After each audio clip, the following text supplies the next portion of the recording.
Diabetes જે અત્યારે બહુ કોમનલી સામાન્ય રીતે બધામાં જોવા મળે છે અને એનો કોઈ પરમિનન્ટ ઇલાજ પણ નથી. એને જસ્ટ દવાઓથી આપણે મેન્ટેન કરીએ છીએ. પણ દવાઓની સાથે સાથે એવી કેટલીક કસરતો પણ છે જે તમારું બ્લડ સુગર લેવલ ઓછું કરવામાં મદદ કરે છે.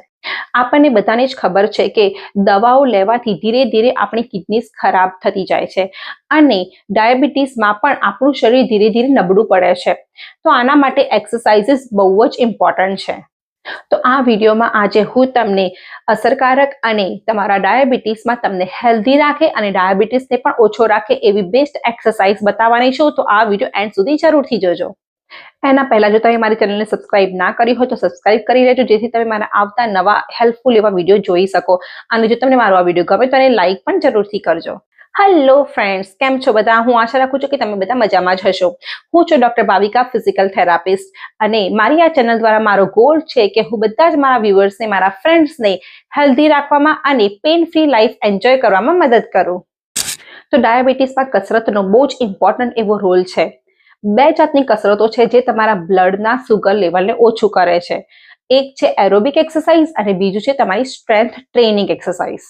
તો એરોબિક એક્સરસાઇઝ જે તમારા બ્લડની સુગરને યુઝ કરે છે એનર્જી માટે અને એ રીતે તમારા બ્લડની સુગર લેવલ ઓછું કરે છે. અને બીજું છે સ્ટ્રેન્થ ટ્રેનિંગ એક્સરસાઇઝ, જે એક્સરસાઇઝ કરવાથી તમે તમારા મસલ્સ બિલ્ડ કરો છો, તમારા મસલ્સ સ્ટ્રોંગ કરો છો અને એ રીતે તમારા શરીરમાં ઇન્સ્યુલિનની સેન્સિટિવિટી વધારે છે. એટલે કે ઇન્સ્યુલિનનું જે એક્ટિવેશન હોય છે, ઇન્સ્યુલિન વધે છે, ઇન્સ્યુલિનનું પ્રમાણ, અને એના કારણે એ તમારા શરીરની બ્લડ સુગર ઓછી કરે છે. બીકોઝ ઇન્સ્યુલિન બ્લડ સુગરને ડાયજેસ્ટ કરે છે, જેથી સુગરનું લેવલ તમારા શરીરમાં ઓછું થાય છે. તો આ એરોબિક અને સ્ટ્રેન્થ ટ્રેનિંગ એક્સરસાઇઝીસનું કોમ્બિનેશન બેસ્ટ છે તમારા ડાયાબિટીસમાં. તો એક્સરસાઇઝમાં જોઈએ તો ફર્સ્ટ એરોબિક એક્સરસાઇઝ છે અને એ છે વોકિંગ, એટલે કે ચાલવું. ચાલવું એ ડાયાબિટીસમાં બહુ જ બેસ્ટ છે. રાઈટ, ઓબ્વિયસલી તમે જેમ જેમ ચાલો છો એમ તમારી એનર્જી તો યુઝ થાય જ છે. તમને ખબર છે કે આપણી ફેટ બર્ન થાય છે, એટલે કે તમારું સુગર લેવલ એ ઘટાડે છે. જેમ જેમ તમે વધારે ચાલશો, એટલે તમારે દિવસમાં 3 થી 4 વખત ચાલવું જોઈએ. તમે 10-15 મિનિટ જે પણ તમે વોક કરી શકો એ તમારી કેપેસિટી ઉપર ડિપેન્ડ કરે છે. અને એમાં પણ એવરી ટાઈમ જો તમે ખાધા પછી અડધો કલાક ચાલશો ને, તો ઓબ્વિયસલી એ બેસ્ટ છે ડાયાબિટીસમાં તમારા સુગર લેવલને ઓછું કરવામાં. તમે ખાધું હાલ અને ખાધા પછી તરત તમે એને ડાયજેસ્ટ કરો છો સારું એવું, એટલે એ તમારું સુગર લેવલને ફાસ્ટ બર્ન કરે છે. તો એ બેસ્ટ છે. તો ચાલવું એ ફર્સ્ટ અને ગુડ એવી એક્સરસાઇઝ છે ડાયાબિટીસથી ઓછું કરવામાં. ઓબ્વિયસલી જો તમે ચાલવા જઈ શકો તો ઠીક છે, નહીં તો તમે ઘરમાં પણ આવી રીતે એક જ જગ્યાએ ઊભા જેમ કે તમે ટીવી જોવો છો, ટીવી જોતા જોતા પણ તમે આ રીતે કરી શકો છો. આ સારી એવી ચાલવાની એક્સરસાઇઝ તમે એક જ જગ્યાએ ઊભા કરી શકો છો. રાઈટ, તો ઇટ્સ ઓકે, તમે બહાર ના જઈ શકો તો તમે ટીવી જોતા જોતા પણ આ કરી શકો છો. જસ્ટ તમે ટાઈમ નોટ કરો અને કરો તમારી ચાલવાની કસરત, એ પણ એન્જોય કરતા કરતા, જે બેસ્ટ છે તમારા ડાયાબિટીસને ઓછું કરવા માટે. એના પછી નેક્સ્ટ એક્સરસાઇઝ છે હાઈ ની માર્ચીસ. ઓકે, તો તમે તમારા નીને જેટલા ઉપર થાય એટલા ઉપર કરવા. રાઈટ, આ બધું તમે સારું એવું મૂવમેન્ટ કરો છો. તો આ પણ સારી એવી એક્સરસાઇઝ છે તમારા ડાયાબિટીસના, એટલે કે બ્લડના સુગર લેવલને ઘટાડવા માટે. અને આ એક્સરસાઇઝ પણ એરોબિક એક્સરસાઇઝ જ છે. એરોબિક એક્સરસાઇઝની સાથે સાથે તમે તમારા મસલ્સને પણ સ્ટ્રોંગ કરો છો, તમારા પગના મસલ્સને સ્ટ્રોંગ કરો છો. આપણને ખબર છે કે ડાયાબિટીસમાં તમારું શરીર ધીરે ધીરે નબળું પડતું જાય છે, તો એક્સરસાઇઝ એ બહુ જ ઇમ્પોર્ટન્ટ છે. આ એક્સરસાઇઝથી તમે તમારા પગના મસલ્સને સ્ટ્રોંગ કરશો, તમારા પગના સાંધાની મોબિલિટી તમે વધારો છો, અને સાથે સાથે એ તમારું બેલેન્સ ઇમ્પ્રૂવ કરવામાં પણ તમને હેલ્પ કરશે. તો આ કસરત તમે ગણીને લાઈક 30 એવી રીતે 2 વખત કરી શકો છો, એટલે કે અડધી મિનિટ 30 સેકન્ડ અને પછી ફરી 30 સેકન્ડ કરો બ્રેક પછી. તો આ બેસ્ટ છે. એના પછીની એક કસરત છે ખુરશીમાં તમારી ઉઠક બેઠક કરવાનું છે. તો આ રીતે તમારી ખુરશીમાં ઊભું થવું અને બેસવું. રાઈટ, તો આ રીતે વારંવાર કરવાથી ઓબ્વિયસલી તમારા પગના સ્નાયુઓ, તમારા હિપના બધા જે મસલ્સ જે છે, તમારા પેટના મસલ્સ, જ્યારે તમે ઊભા થાવ છો ત્યારે તમારા કોર મસલ્સ પણ સ્ટ્રોંગ જોઈએ, તો જ તમે ઊભા થઈ શકો છો. એટલે આ બધા મસલ્સની સારી એવી સ્ટ્રેન્થનિંગ એક્સરસાઇઝ છે. અને ઓબ્વિયસલી સાથે સાથે એ તમારા બ્લડના સુગર લેવલને ઓછું કરવામાં પણ મદદ કરશે. બીકોઝ તમે વારંવાર જેમ લોંગ ટાઈમ એક્સરસાઇઝ કરો છો, એનર્જી યુઝ કરો છો, તો આ બેસ્ટ છે તમારા ફૂલ બોડીના સ્ટ્રેન્થ માટે અને સાથે સાથે તમારા બ્લડના સુગર લેવલને ઓછું કરવા માટે. આ કસરત પણ તમે 15-20 વખત એવી રીતે 2-2 વખત કે પછી તમે 30 વખત કરી શકો. 30-30 ના 2 સેટ તમારા ઉપર ડિપેન્ડ છે તમે કેટલું કરી શકો છો, પણ તમારે કરવા 2 સેટ 10-10 ના કે પછી 15-15 કે પછી 30-30 ના. નેક્સ્ટ કસરત છે એન્કલ પમ્પ, એટલે કે તમે બેઠા હોય ત્યારે કે પછી સૂતા સૂતા કોન્સ્ટન્ટલી તમારા પગના પંજાને આવી રીતે ઉપર નીચે કરવું, રાઈટ? તો તમે બેઠા હોય તો તમે તમારા પગના આગળની આંગળી ઊંચી કરો, પછી તમારી હીલ એડી ઊંચી કરો, આંગળી ઊંચી કરો, એડી ઊંચી કરો. આ રીતે તમારે કોન્સ્ટન્ટલી કર્યા કરશો, રાઈટ? કે પછી જ્યારે તમે સૂતા હોય ત્યારે તમારા પગ સીધા હોય ત્યારે તમારે આ રીતે આખું પગને પંજાને ઉપર નીચે કરવું. તો આ રીતે કોન્સ્ટન્ટ મુવમેન્ટ કરવાથી ઓબ્વિયસલી તમારા પગમાં બ્લડનું ભ્રમણ વધે છે, એટલે કે બ્લડ સર્ક્યુલેશન છે ને એ ઇમ્પ્રુવ થાય છે. ડાયાબિટીસમાં છે ને સમટાઈમ્સ પગની નસો સુકાવા લાગે છે ધીરે ધીરે, રાઈટ? જેને ડાયાબિટીક ન્યુરોપેથી કહે છે. તો એ લોકો માટે આ કસરત બહુ જ ઇમ્પોર્ટન્ટ છે. આ કસરત એમને જરૂરથી કરવું, જેથી એમના પગમાં પણ લોહીનું સર્ક્યુલેશન વધે અને એમના ડાયાબિટીસમાં પણ આ બેસ્ટ કસરત છે સુગર લેવલનું ઘટાડવા માટે. એના પછીની એક્સરસાઇઝ છે સ્ક્વોટ્સ. તો સ્ક્વોટ્સમાં આપણે છે ને આ રીતે ઊભા રહેવાનું છે અને પછી આ રીતે 1 2 3 અને પછી સીધું ઊભું થવાનું છે, રાઈટ? 1 2 3. તમારી બેક સ્ટ્રેટ રહેવી જોઈએ. તમારી ઢીંચણથી આવી રીતે થોડું વળવાનું, જેમ કે તમે ખુરશી ઉપર બેસો છો. પણ આ એક્સરસાઇઝ એમને કરવી જેમને એમના પગમાં કે પછી લાઈક હિપ જોઈન્ટ કે ની જોઈન્ટમાં કે એન્કલ જોઈન્ટમાં ક્યાંય એમને કોઈ દુખાવો નથી, એ લોકો માટે આ કસરત છે. આ કસરત કરવાથી ઓબ્વિયસલી તમારા પગના સ્નાયુઓ, તમારા કોર્સ મસલ્સ જે છે, એટલે કે તમારા પેટના મસલ્સ, તમારા બેકના મસલ્સ જે છે એ સ્ટ્રોંગ થાય છે. અને સાથે સાથે આ એક જાતની સ્ટ્રેન્થ ટ્રેનિંગ એક્સરસાઇઝ છે, તો એ તમારા સુગર લેવલને ઓછો કરી શકે છે.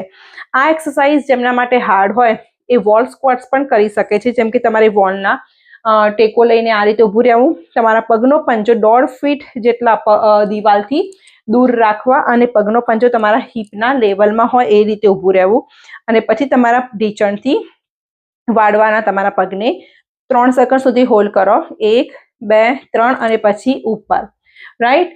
તો આ તમે વોલ સ્ક્વોટ પણ કરી શકો છો, 1 2 3 અને પછી રિલેક્સ. તો 15-15ના 2 સેટ કરવા આ સ્ટ્રેન્થ ટ્રેનિંગ એક્સરસાઇઝ છે અને એ તમારા સુગર લેવલને ઓછું કરવામાં તમને મદદ કરશે. એના પછી છે વોલ સપોર્ટેડ ફોરવર્ડ બેન્ડિંગની એક્સરસાઇઝ, રાઈટ? તો તમારે વોલના દિવાલે આ રીતે ટેકો લઈને ઊભું રહેવાનું છે. અગેન તમારા પગ તમારા દિવાલથી 1 થી 1.5 ફૂટ જેટલા દૂર રાખવાના છે, થોડા છૂટા પણ રાખવાના છે. બેક સરસ સારી એવી સ્ટ્રેટ રાખવાની છે. અને જ્યારે તમે વળો ત્યારે તમારે હિપ અને લોવર બેકથી વળવાનું છે કે નહીં તમારા અપર બેકથી. તો તમે બંને હાથને આ રીતે પકડો અને પછી સીધા આવી રીતે વાંકા આગળ નમો, રાઈટ? તમારાથી થવાય એટલું આગળ જાઓ અને પછી સરસ ઉપર કરો. જ્યારે તમે વાંકા વળો ત્યારે તમારે પગ ઢીંચણથી નહીં વાળવાના અને આગળ બેન્ડ તમારાથી થવાય એટલું થવાનું. તો આ સારું એવી સ્ટ્રેચિંગ એક્સરસાઇઝ પણ છે, સ્ટ્રેન્થનિંગ પણ છે, બીકોઝ જ્યારે તમે ઉપર આવો ત્યારે તમે તમારા ગ્રેવિટીના અગેન્સ્ટ તમે ઉપર આવો છો, તો લાઇટ એવી તમારા બેકની સ્ટ્રેન્થનિંગ એક્સરસાઇઝ પણ છે. અને જેમ વારંવાર કરો છો ઓબ્વિયસલી એ તમારા બ્લડના સુગર લેવલને ઓછું કરવામાં તમને જરૂરથી મદદ કરશે. તો આ રીતે 1 2 3, રાઈટ? તો આ રીતે તમારે 10-10 કે 15-15ના 2 સેટ કરવા. એના પછીની કસરત છે સ્ટેપ અપ એન્ડ ડાઉન. તમે જોઈ શકો છો મેં અહીંયા નાનું એવું સ્ટૂલ મૂક્યું છે, પણ તમે તમારા ઘરની સીડીઓ યુઝ કરી શકો છો. તો આ રીતે તમારે સ્ટેપ ઉપર નીચે કરવાનું છે, રાઈટ? તો આ રીતે કરવાથી તમારા પગના સ્નાયુઓ સ્ટ્રોંગ થશે અને આ અગેન એક એરોબિક એક્સરસાઇઝ પણ છે. તો બંને રીતે આ એરોબિક અને સ્ટ્રેન્થ ટ્રેનિંગનું કોમ્બિનેશન હોવાથી તમારું બ્લડ સુગર ઓબ્વિયસલી ઝડપથી એ ઓછું કરશે, રાઈટ? તમે અત્યારે જોઈ શકો છો હું ખાલી મારા જમણા પગથી ઉપર જાઉં છું, પણ તમે એના કર્યા પછી તમે તમારા ડાબા પગથી પણ ઉપર જઈ શકો છો, રાઈટ? તો જો આ એક્સરસાઇઝ તમે કરતા હોય તમે 1 મિનિટ કોન્સ્ટન્ટલી એવું 2 વખત કરી શકો છો. જો તમારે કાઉન્ટ કરીને કરવું હોય તો કાઉન્ટ કરીને પણ કરી શકો છો અને તમારે ટાઈમ નોટ કરવો હોય કે 1 મિનિટ તમે કર્યું 2 મિનિટ કર્યું, એ તમારા ઉપર ડિપેન્ડ છે. સારી એવી બેસ્ટ એક્સરસાઇઝ છે. એના પછીની એક્સરસાઇઝ છે હીલ રેઝ, એટલે કે તમારે આવી રીતે કાંઈ સપોર્ટ લઈને ઊભું રહેવાનું છે અને તમારા પગની એડીઓને ઊંચું કરવાનું છે. 3 સેકન્ડ સુધી પકડો, 1 2 3 અને પછી નીચે, ઓકે? તો આ અગેન બહુ સારી એવી સ્ટ્રેન્થનિંગ એક્સરસાઇઝ છે. તમારા પગના જે કાફ મસલ્સ છે, તમારા પગના લોઅર લેગના જે મસલ્સ છે, પગના પંજાના મસલ્સ છે, એને સ્ટ્રેન્થનિંગ માટેની બહુ સરસ એક્સરસાઇઝ છે. અગેન બ્લડ સર્ક્યુલેશન પણ વધે છે. તો જે લોકોને ડાયાબિટીક ન્યુરોપેથી છે, જેમથી પગમાં એમની નસો સુકાવા લાગી છે, ન્યુરોપેથીમાં જેમ થાય છે, સમટાઈમ ડાયાબિટીસના સેન્સેશન્સ પ્રોબ્લેમ પણ થવા લાગે છે, તો એમને આ એક્સરસાઇઝ પણ જરૂરથી કરવી. બહુ બેસ્ટ એક્સરસાઇઝ છે અને ઓબ્વિયસલી તમારું ડાયાબિટીસ ઓછું કરવામાં પણ તમને હેલ્પ કરશે.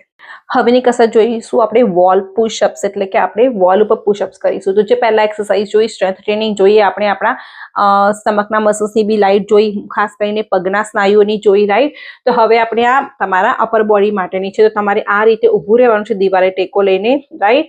અને પછી તમારે આ રીતે જેમ તમે ફ્લોર પુશઅપ્સ કરતા હો એમ તમારે તમારા દિવાલે પુશઅપ્સ કરવાના છે.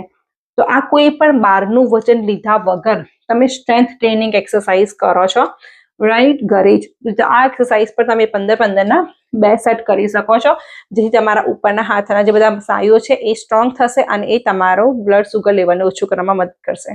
અને હવે લાસ્ટમાં છે બ્રીથિંગ એક્સરસાઇઝ કે પછી પ્રાણાયામ, રાઈટ, જે તમારું સ્ટ્રેસ લેવલને ઓછું કરવામાં મદદ કરે છે. અને આ બધી જ એક્સરસાઇઝથી તમારા બ્રેઇનમાં ફીલ ગુડ હોર્મોન જે એન્ડોર્ફિન કહે છે એ પણ રિલીઝ થાય છે.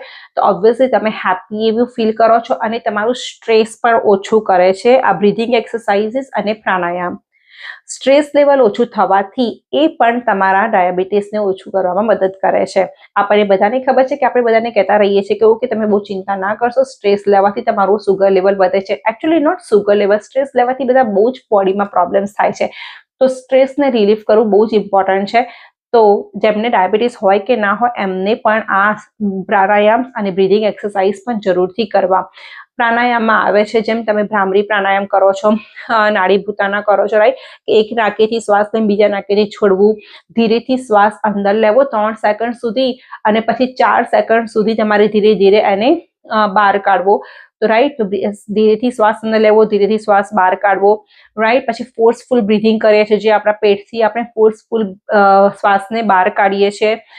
તો આ બધી એક્સરસાઇઝ જે છે પ્રાણાયામની એ પણ બહુ જ બેસ્ટ છે ડાયાબિટીસ માટે.